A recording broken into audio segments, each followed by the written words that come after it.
Hello and welcome to my presentation. This is going to be a presentation designed for the children's ministry worker. It really is just an introduction to the special needs student, and I plan to introduce you to 4 different types of cognitive disabilities. These will be the most frequently seen disabilities outside of physical disabilities that a children's ministry worker would encounter. I'd like to give you a description of the most common characteristics. It will help you to recognize if something's going on and then consult the proper individuals. And then I'd like to present to you some ideas for ways that we could support these individuals in our Christian education curriculum without making any radical changes to the operation as it stands right now. Now, before I go into the description, I'd like to introduce you to some of the stars in my life. This is Sam. Sam's nickname is the teddy bear, and he is so smart, and he loves to learn. He enjoys it, and he is a 7th grader now. He is nonverbal. What language he does speak, using his own voice, is often unintelligible. It sounds a lot like a toddler's speech, but he does use an electronic talk box, and with that he has learned to communicate in complete sentences.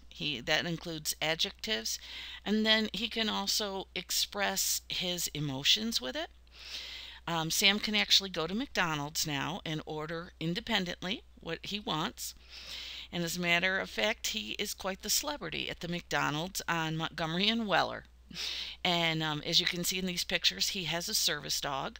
The dog's name is John Boy, and he's a big, beautiful black lab. And there are many situations that Sam is actually tethered to John Boy, and this prevents him from spontaneously running away from the people who are there caring for him. And John Boy is even trained to track Sam if Sam were to actually escape. And I worked with Sam every day from 1st grade through 4th grade, and now I'm a friend of their family, and I'm in contact with him often. And I have to say, Sam absolutely stole my heart, and he's the one that set me on the track to teaching in special education.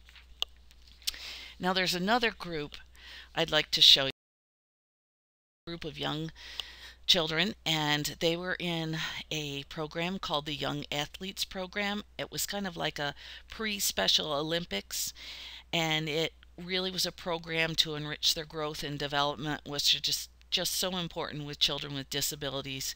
These are awesome little kids, and I just wanted you to be able to see some of the faces and understand these are real little personalities and people.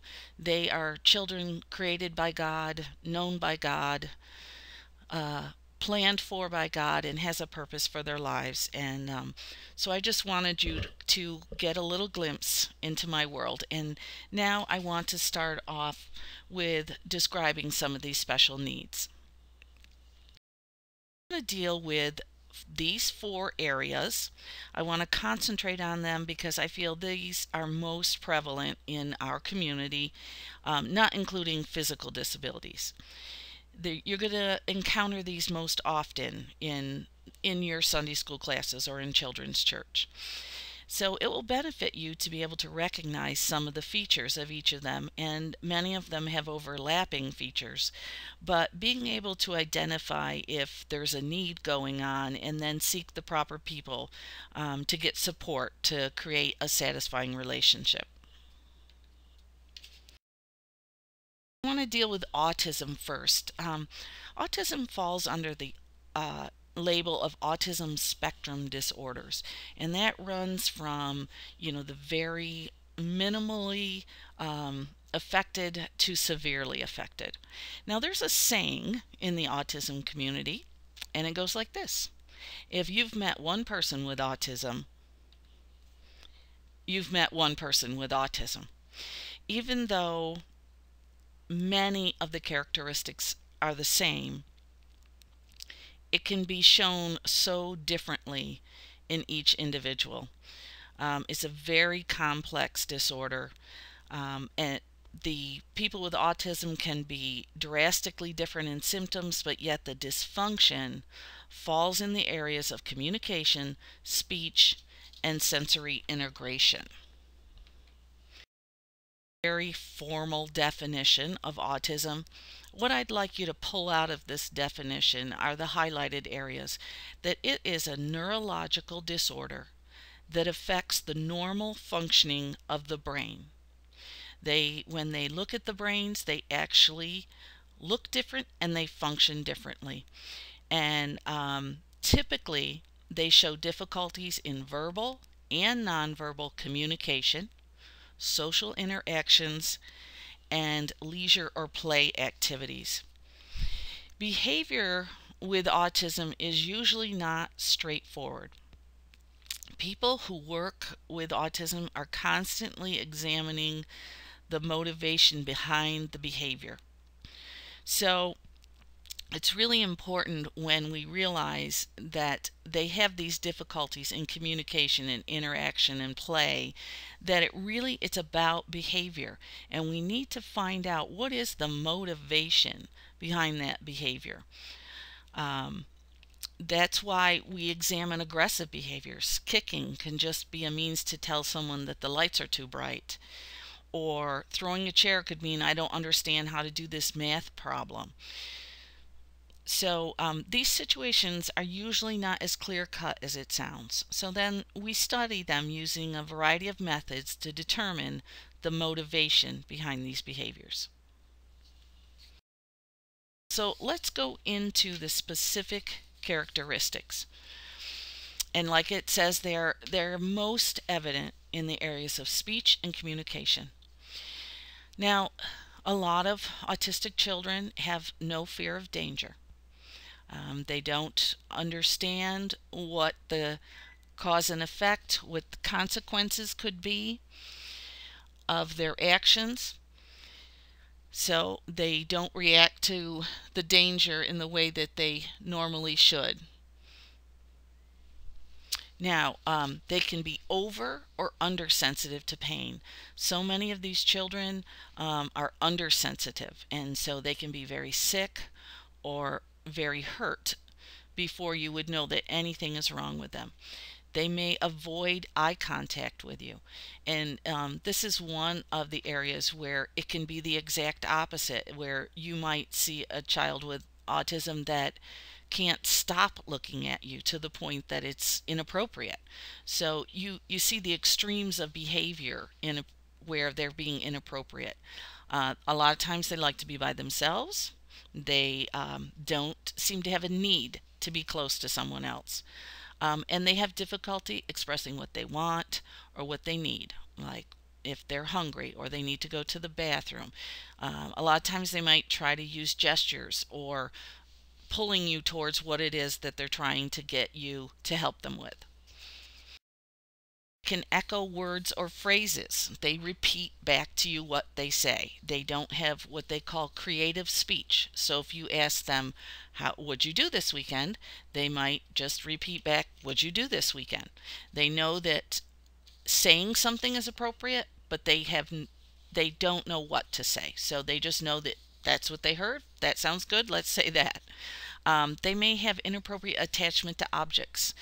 It could be something simple like a teddy bear, but usually it's something that's just unrelated. It could be a book, a placemat, a blender. It could be totally unrelated to anything that you could try to figure out what. They may spin themselves or objects. They have prolonged repetitive play. They'll sit and just run a truck back and forth over and over and over. Open a video case, open and close it, open and close it. Turn the TV on, shut it off, turn it on, shut it off. And they can do that for a long time. And then they may insist on things or routines always being the same. And this is sort of, this is a way that they make sense of their world that doesn't make a lot of sense to them.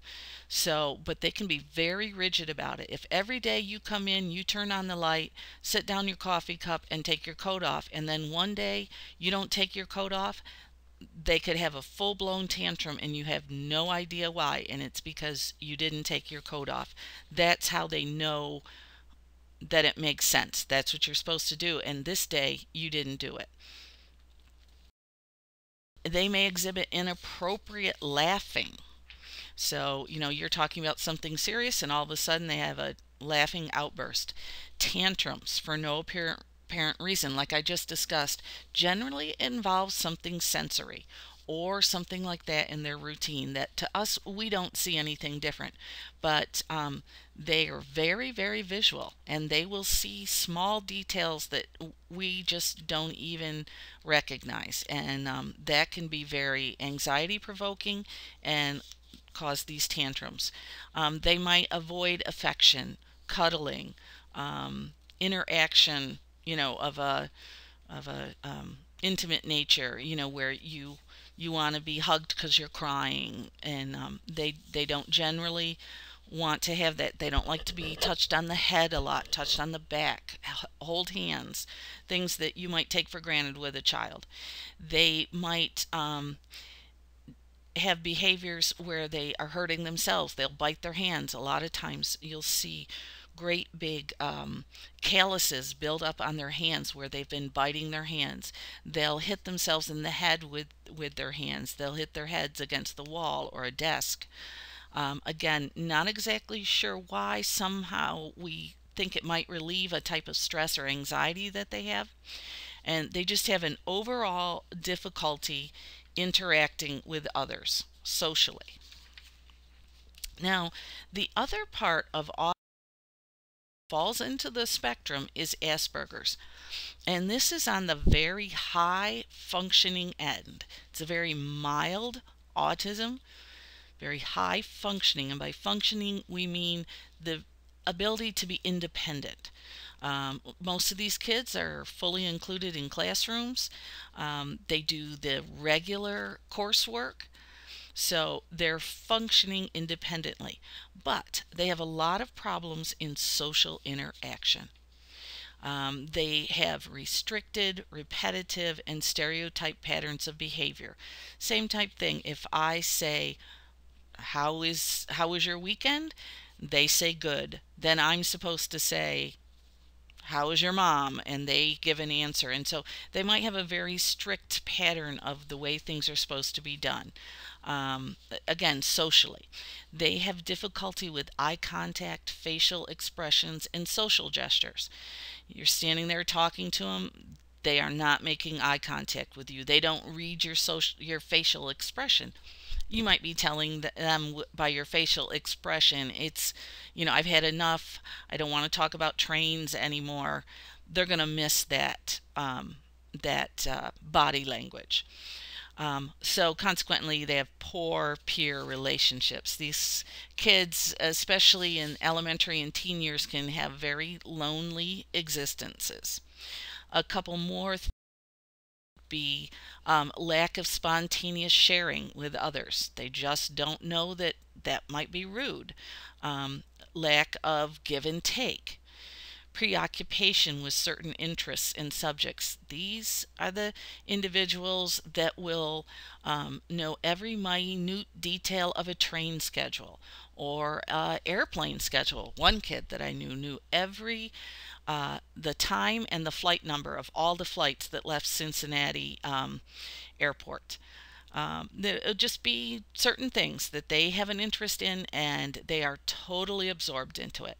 Again, inflexible routines. They can have some repetitive movements as well, not as drastic as a child with more severe autism. So now let's talk about ADHD, attention deficit hyperactivity. So we like to say things like, oh, my ADHD is really bad today, or we're having a hard time concentrating. It must be ADHD. But for those who have a real diagnosis, it is a serious condition. Clinically, it's called ADHD, and there are three main subtypes. Now, some individuals in the field have created a whole spectrum, again, of ADHD, but I'm going to go with the generally accepted definition and these three subtypes. So I'm going to talk first about the inattentive characteristics. Now,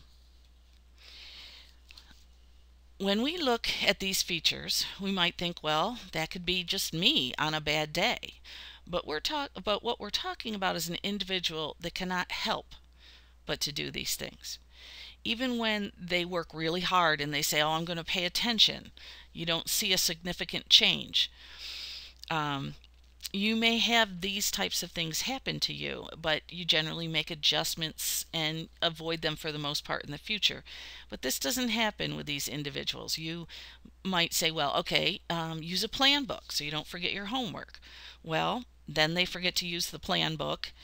And you say, okay, well, tie a string on your finger so you don't forget the plan book. Well, then they could just as easily get distracted by the string on their finger and miss the whole purpose. So when you experience someone with this disorder, you'll see that it's very different. It's not just a spoiled child who's never been made to pay attention or have to do these things for themselves. This is someone who really can't do them. So some of those things are not paying attention to detail, making careless mistakes, and we're talking about repeatedly making careless mistakes, failing to pay attention and keep on task, not listening. But they're not just not listening. They're like what you call zoned out. Their mind is kind of tuned down, and they may be daydreaming, but sometimes they're just kind of vacant. Unable to follow or understand instructions. They avoid the tasks that involve a lot of effort, and they avoid it because they know that that's going to take so much energy to try to pay attention and to keep on task. They're easily distracted or forgetful, and they tend to lose things that are needed to complete tasks. They forget to bring home homework. They lose their backpack. They lose their pencil. They just don't keep track of all the details. Next category is hyperactivity, impulsivity. Now, this is the greatest. They have the greatest difficulty in being still, being quiet, and staying on task. Now, let me explain a little bit about impulsivity versus hyperactivity. This deals with those individuals that get an idea in their head and they're not able to pass it through that social curriculum filter, wanting to be first in line. So they jump up way ahead of the teacher's directions and they run and they knock kids out of the way when the direction's given. They shout out answers in the middle of a test or discussion, even when you might warn them ahead of time. Now, I want you to wait and raise your hand, and if I call on you, then you answer. It doesn't work. They just shout it out. They don't have that inhibition that the average child would say, okay, I know this isn't a time I should get up and run around the room. I'm in the middle of a test. I need to wait and ask the teacher. So now again, a lot of people feel that since mostly boys have these disorders, that it's just misrepresenting a typical boy. And I'm sure that some boys have been. I want to talk about a category called intellectual disability. Now, this is what we used to call mentally retarded. These people have a measurably lower IQ. As they put here, significantly impaired cognitive functioning and functional behavior. So they might need help with dressing, eating, taking care of money, life skills, those kinds of things. They take longer to develop, and they generally reach a cap at how far that development can go.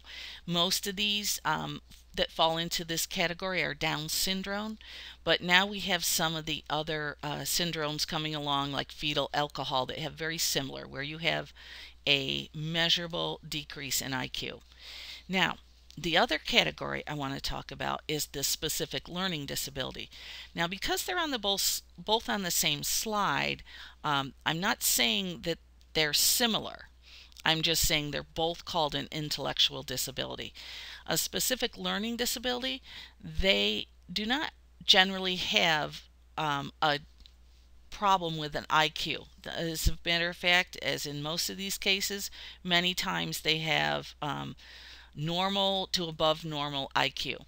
But a lot of times they will have difficulty. Well, first off, they have difficulty learning in a typical manner. So most kids are visual and verbal, auditory, but these kids might not be able to take in that auditory information. And or they might not be able to get the words in their head down on paper. But so generally, they're not a behavior problem, but many times with these kids, you'll see situations that they act in ways uncharacteristically. Like you might give them a task that involves writing, and you're unaware that they have this difficulty in the area of written expression. They know it. Even if they don't have a label for it, they know. And it's very hard for them. So a lot of times you experience these symptoms of avoidance. Every time you give them a worksheet that involves writing, they have to go to the bathroom. They need to sharpen their pencil. Something that interferes with them getting it done. Or they could just refuse to do it. They'll say, no, I'm not going to do it. And now you think they're being rebellious or oppositional. And it's really, they know how difficult it's going to be, and they feel like they can't do it. And rather than say that, they try to find some way to get out of doing it. But and they're trying to hide it. So when we encounter unexpected behavior, it's important for us to look at behaviors from motivation standpoint. Why, what is this child getting out of this type of behavior? So, and it's really important to do that before we begin to react negatively to that individual, because maybe we can just solve that that problem for them and help them to move on. I just want to bring up briefly is anxiety, and this, I think, is overlooked a lot in children, and we call it shy. Um, but a child who really has anxiety, you're going to see a lot of other things that might not look like anxiety to you, and they can be in a lot of distress. Um, Starting out with physical discomfort. I have a headache, I have a stomach ache, my arm aches, my foot hurts. A lot of these things, they have the actual physical symptoms of an upset stomach and a headache, or they might just be trying to get away from that situation, and they know that saying they're sick will get them out of there. You'll see crying. You might see aggressive behavior, tantrums. Again, it's kind of like that fight or flight, and they're trying to flight. They're trying to get away from it. Or you're going to see freezing. You talk to them, come on over here and sit down, and then you look back and they're still standing by the door and they're not moving. Clinging to the person that brought them, clinging to the person that their parents say passes them off to. Avoidance. Just trying to get out of it. I've got to go to the bathroom. I'm sick. Refusal. I won't do it. And they act very defiant, but it's really just fear, anxiety about the situation. Inflexibility. They might say, well, I'll do it, but only if I can do it, in this way. Or there's another one that falls into this category, which is called selective mutism. And you see that a lot where the kids, they can talk. They're fully capable when they're around their family and other kids. They're perfectly fine. But when a teacher asks them to answer a question, nothing. And there's nothing you can do to make them speak. I actually had this with my youngest son when he was in kindergarten, and they made me go and get his hearing tested, and I knew there was absolutely nothing wrong. But I did it to amuse them. And he has since outgrown it. I think he still does, have certain areas where he might feel anxiety, but it was something that we needed to be aware of and sensitive to. Next, I want to talk about classroom supports. So these are the things that we could do as the teachers, as the directors, um, to help these children in our classrooms, help these children that are in our care, to make this a more comfortable situation and to help them to be able to actually learn more about what we're trying to teach them.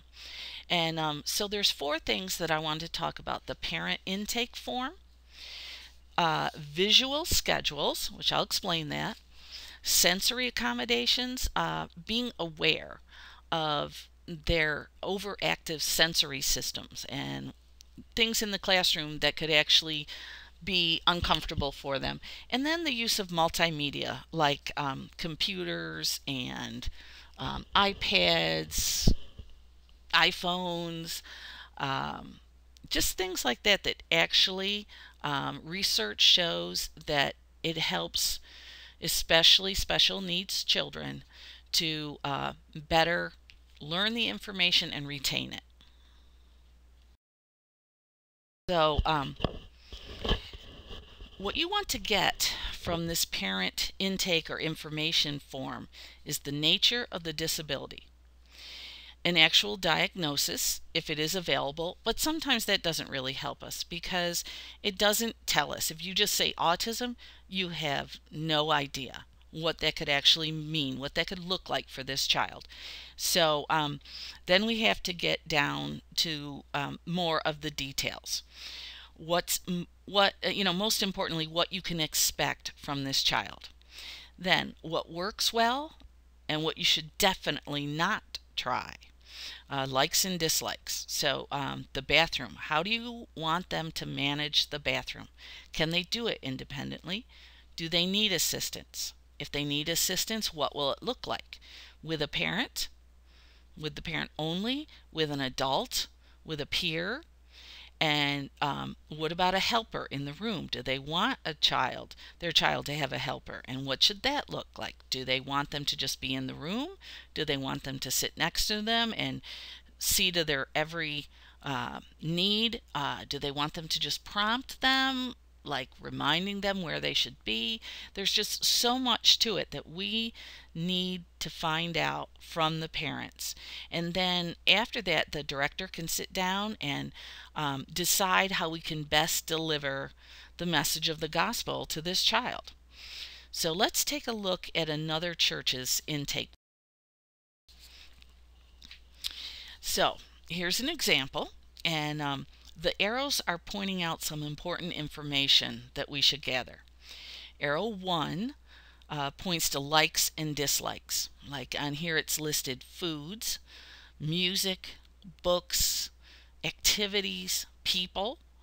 I mean, sometimes that can actually be the case. Who are the people that he likes? Who are the people that for some unknown reason he doesn't like? It's just important to know those things, to have a heads up ahead of time so we don't end up with a behavior situation in a classroom that is like an emergency situation. Their fears, their dislikes, what are they upset by? It's so important. And then number 2 is the toileting. Are they independent? Do they wear diapers or pull-ups?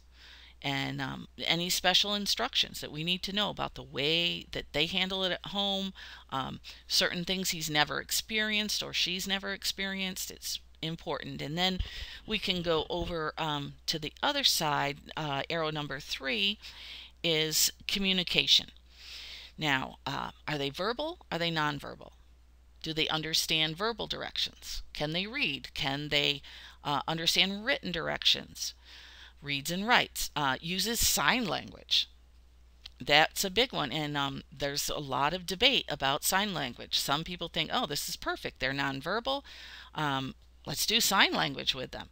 But then you always have to have somebody that understands sign language. So, there's just a lot of important areas of consideration with a child with special needs in your classroom or program.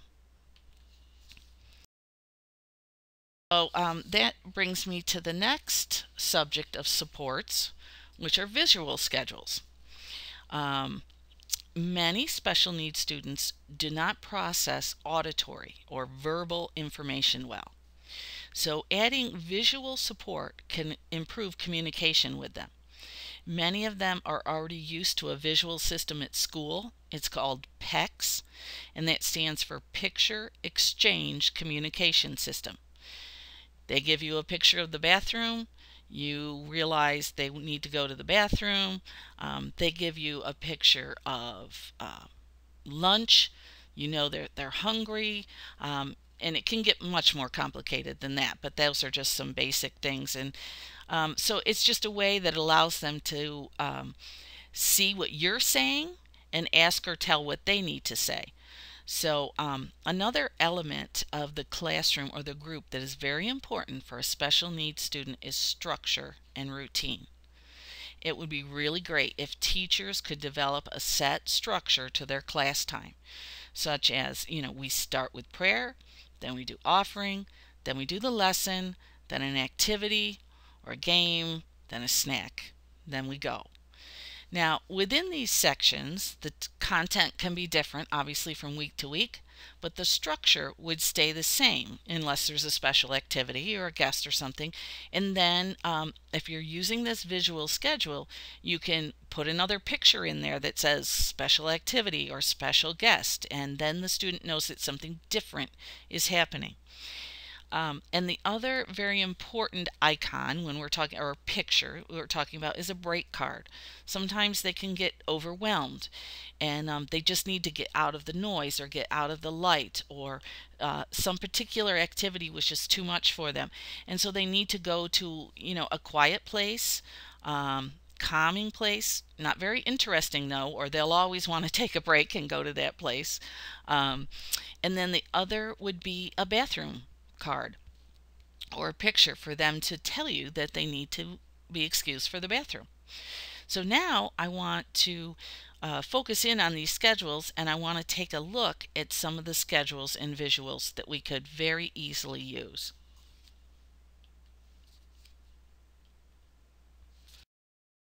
Okay, now here's one. Now this schedule contains pictures, and these are from there's a set program called Boardmaker, and it makes these icons, as they're called, and so that it's kind of a universal type symbol for something. So most of these kids learn the same thing, and then you use the same symbols no matter what situation you're in. So you make these pictures, you cut them out, laminate them, and Velcro them. And the back, it's just called a board. It can be a file folder. It could be a poster board. It could just be anything. Sometimes you just put it right on the desk or you put it right on the wall. But either way, it's Velcroed so that you can change them. And you set up the schedule. And a lot of times the kids will pull off the card when it's completed. When the pledge is done, and this one is more a school one, but so when the pledge is done, they just pull that off, and the board itself is actually pocketed, so they put the symbol down in the pocket, and then they know it's done. And that part, then they know what's next on the schedule. Here's a different one. Now this one is just printed out. It has the whole schedule. Now this would be one where you're not expecting any variation in the schedule or the routine. So you know that you want them to do these 10 steps before they go to school. So and it might not there might not be specific time involved, like they might get up and wash their hands, but they might not get dressed for another hour. But either way, they know I need to have these 10 things done before I go to school. So that's why they're in that numbered order. And in this particular one, they would just check off in the little box that's beside the picture. Or you could put a sticker on it. A lot of times they use a sticker reward system. But again, these are these Boardmaker pictures, so it's all kind of universal symbols that are used. Here's one, if you were thinking about what we could integrate into our program that we have right now. And this is just chalk on a chalkboard, simple enough, and you could do markers on a whiteboard. It's you can always find something. You could even just tape it up on the wall. Now, this one is obviously one a child couldn't read. But if you'll see on the right hand side of the board, you have the visuals over there that are matching what those written words are. So you could do it very easily with visuals as well. But there are a lot of autistic children that can read, and so this would work very nicely for them. Wanted to show you that this isn't really a schedule. This is a communication board, and it's called First Then board. So you have your visuals. You can also use, like in this one where it says bubbles, you have an actual picture. Sometimes that works really well, especially if you get pictures of them doing the task, pictures of their family members, and integrate them into it. This is also Velcroed, and this one is really good at establishing your expectations, your routines.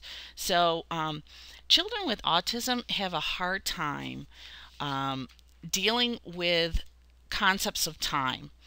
And so you use these words that they may indicate that they want to have the snack. And you say, oh, that's later, or it's after whatever. Well, they don't understand that. So then they get frustrated because they're basically taking that as you're saying no, because you're not giving them what they immediately asked for.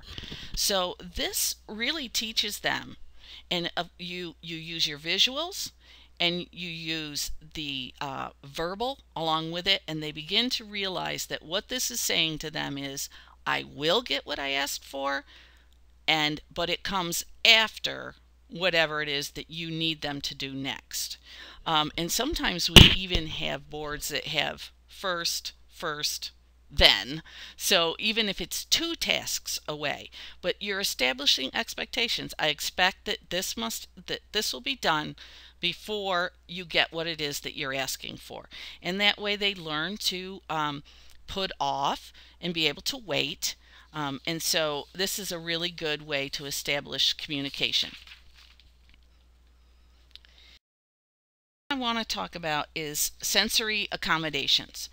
And we have to realize that many of our autistic children have problems with sensory integration. And that just means all of the different senses that are coming into their brain that need to be processed, they're either experience all of it too much, or they just can't process it altogether at all.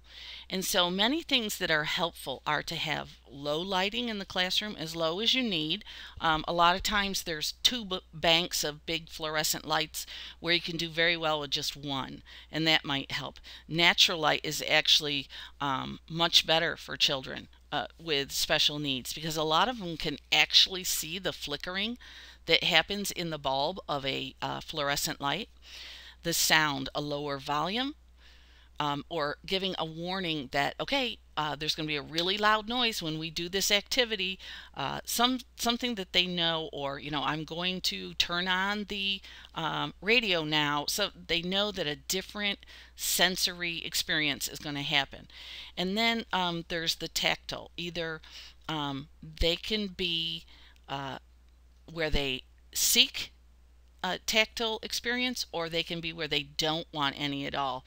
A lot of times for these kids, it helps them to hold a little fidget in their hand, something they can squish or shake.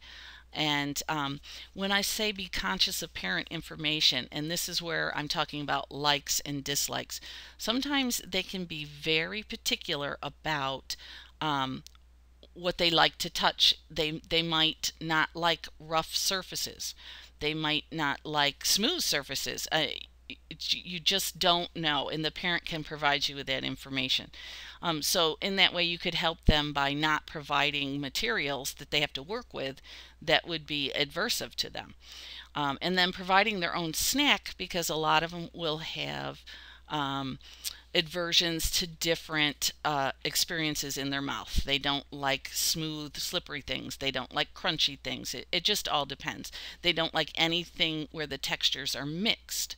Those can all be things where we can decrease the sensory input so they don't get overloaded and really experience a lot of anxiety or trying to escape from that experience. And then the last thing I just want to touch on briefly is multimedia. And these are some quotes supporting the use of multimedia and its benefit to our students. It's more attention getting, more attention holding. The other thing is it's multimodal, which means they're getting visual and auditory stimulation at the same time. And what they find is this helps students to get deeper learning and higher retention, and that's across all ability levels, both high and both low. So that is that's all for my presentation. And if in the future you'd like me to go more in depth with it, with these supports, and get specific into what we would need, what supplies, ways to actually use it in the classroom, I'd be happy to do that. I want to thank you for your time and attention. I hope I provided you with some valuable information. Thank you for being part of this presentation, and Godspeed.